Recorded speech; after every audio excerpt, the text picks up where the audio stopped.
कोकणातील प्रत्येक घडामोडींचे लाईव्ह अपडेट पाहण्यासाठी आताच कोकण कटा न्यूजच्या सर्व सोशल मीडियाच्या प्लॅटफॉर्मला लाईक, फॉलो आणि सबस्क्राईब करा।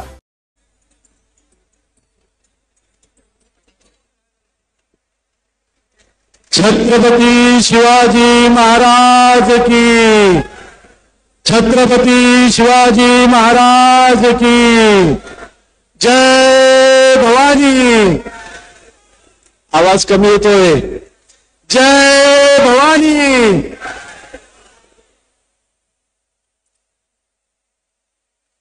हिंदुस्थानचं आराध्य दैवत छत्रपती शिवाजी महाराजांना मानाचा मुजरा हृदय सम्राट शिवसेना प्रमुख सन्माननीय बाळासाहेब ठाकरेंच्या स्मृतीस अभिवादन करतो।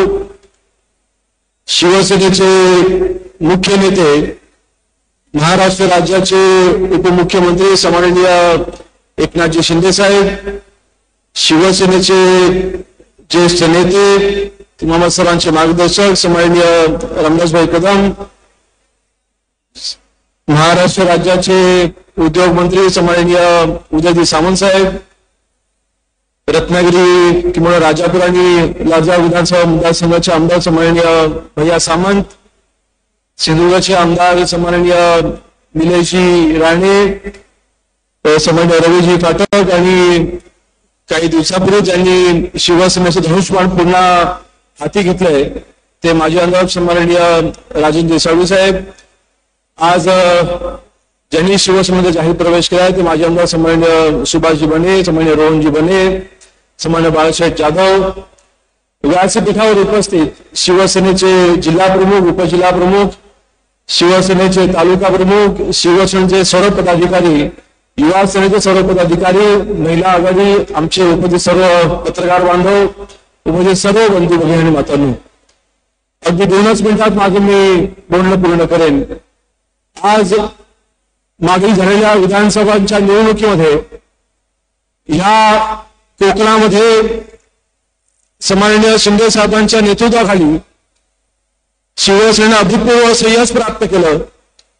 रत्नागिरी जिल्ह्यामधील सर्व आमदारांपैकी सर्वात तरुण आमदार असताना सन्माननीय शिंदे साहेबांनी आणि सन्माननीय रामदासभाईंच्या आशीर्वादाने आज महाराष्ट्र राज्याचा राज्यमंत्री म्हणून काम करतोय। मी सर्वप्रथम सन्माननीय शिंदे साहेबांच्या आणि रामदासभाईंच्या मनापासून आभार मानतो आणि एकच वचन देतो, साहेब आपण ज्या विश्वासाने माझ्यावरती जबाबदारी टाकलेली आहे ही जबाबदारी पार पडत असताना, मी महाराष्ट्रामध्ये काम करत असताना माझ्या कोकणामध्ये शिवसेना अजून बळकट झाली पाहिजे, माझ्या महाराष्ट्रामध्ये शिवसेना अजून बळकट झाली पाहिजे, यासाठी माझ्या मंत्रिपदाचा पुरेपूर उपयोग करेन आणि संघटन मजबूत करण्यासाठी महाराष्ट्रावर फिरण्याची माझी तयारी देखील आहे।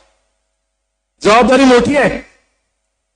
आज राज्यमंत्री म्हणून जबाबदारी पार पडत असताना आपल्या कोकणामध्ये अनेक मंत्रिपदे आली।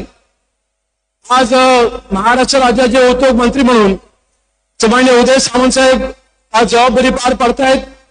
सन्माननीय रामदासभाईंच्या माध्यमातून या रत्नागिरी जिल्ह्याने विरोधी पक्षनेत्यासारखं महत्वाचं पद तिथे भूषवलं, पर्यावरण मंत्रिपद त्यांनी भूषवलं आणि आज राज्यमंत्री म्हणून महसूल सारखं, ग्रामविकास सारखी अतिशय महत्वाची खाती आज आपल्या कोकणामध्ये आहेत आणि या खात्यांच्या माध्यमातून आपल्या सर्वांना वचन देतोय की या कोकणामध्ये असलेले महसूलचे सगळे प्रश्न, ग्रामविकास विभागाचे सगळे प्रश्न, अन्न नागरी पुरवठा असेल की औषध प्रशासन असेल, या खात्याशी संबंधित असलेले सगळे प्रश्न सोडवण्यासाठी हा योगेश कदम अंगाची परिकाष्ठा करेल हा शब्द आपल्या सर्वांना या व्यासपीठाच्या निमित्ताने देतोय। होय, आज तरुण आमदार जरी असतो तरी सुद्धा आपल्या सर्वांना माहिती आहे की राज्यामध्ये काम करत असताना सन्माननीय एकनाथ शिंदे साहेबांनी जो उठाव केला, आज शिवसेना महाराष्ट्रामध्ये मजबूतीने उभी राहिली आणि या शिवसेनेवरती सन्माननीय शिंदे साहेबांच्या नेतृत्वावर विश्वास ठेवून आमचे राजन साळवी साहेबांसारखे वरिष्ठ नेतृत्व, बाळासाहेब जाधवांसारखे अनेक वर्ष जिल्हा सदस्य म्हणून काम केलं वरिष्ठ नेतृत्व, सुभाष बने साहेबांसारखे अगदी 90 सालापासून वंदनीय बाळासाहेबांचे उजवे हात म्हणून काम केलं आमची सगळी मंडळी आज शिवसेनेमध्ये जाहीर प्रवेश करते।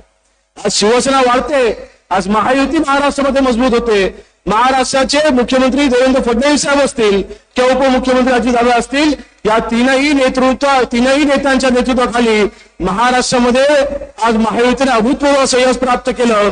ते शिलेदार आपल्या सर्वांना स्वीकारायलाच हवंय. या विजयाचे शिलेला सामान्य शिंदे साहेबच होते, हे कोणीही नाकारू शकणार नाही. आज मी ठणकावून सांगू शकतो. जाता जाता फक्त एवढंच सांगेन, मला वाटतं आपल्या या सभेमध्ये मोठ्या संख्येने आमच्या महिला भगिनी इथे उपस्थित आहेत. सगळ्यांनी ठेका प्रदान केलेला आहे.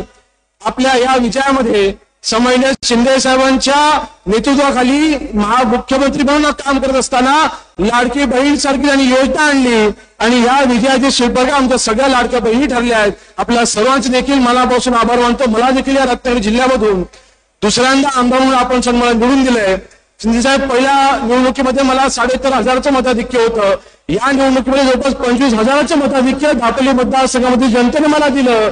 आपण देखील ज्यावेळेला सभेसाठी आला होता, मला वाटतं महाराष्ट्रामधला एकमेव मतदारसंघ असेल की जिथे शिंदे साहेबांनी जनतेला आवाहन केलं की तुम्ही योगेशला आमदार करा, मी आमदार करतो. असं विधानसभेच्या निकालाच्या अगोदरच सामान्य शिंदे साहेब आपण त्याला शब्द दिला. मी पुन्हा एकदा आपल्या मनापासून आभार मानतो आणि हेच वचन देतो की महाराष्ट्रामध्ये आज काम करत असताना माझ्या कोकणाला प्राधान्य देऊन माझ्या कोकणाचे अनेक प्रश्न प्रलंबित आहेत. नक्कीच त्याचा वेळोवेळी आपण सर्वांनी पाठपुरावा केलाय. मुख्यमंत्री असताना सामान्य रामदास भाईंनी आपल्यापर्यंत अनेक कोकणाचे प्रश्न देखील पोहोचवले. आपण त्याचा इथे उल्लेख करालच, परंतु हे प्रश्न सोडवण्यासाठी आज मंत्रालयामधलं माझं कॅबिन नक्कीच आपल्या कोकणामधल्या सगळ्या नागरिकांसाठी, महाराष्ट्रामधल्या सगळ्या नागरिकांसाठी खुलं करत असताना कोकणातले प्रश्न सोडवण्यासाठी प्राधान्य देईन. आणि पुढे एकदा सांगतोय की तिथे घाम काढण्यासाठी मी कुठेही कमी पडणार नाही, हा शब्द देतो आणि इथेच थांबतो. जय हिंद, जय भीम, जय महाराष्ट्र. खूप खूप धन्यवाद योगेश दादा. त्यानंतर आपल्या मनोगत व्यक्त करण्यासाठी आमदार उदय सामंत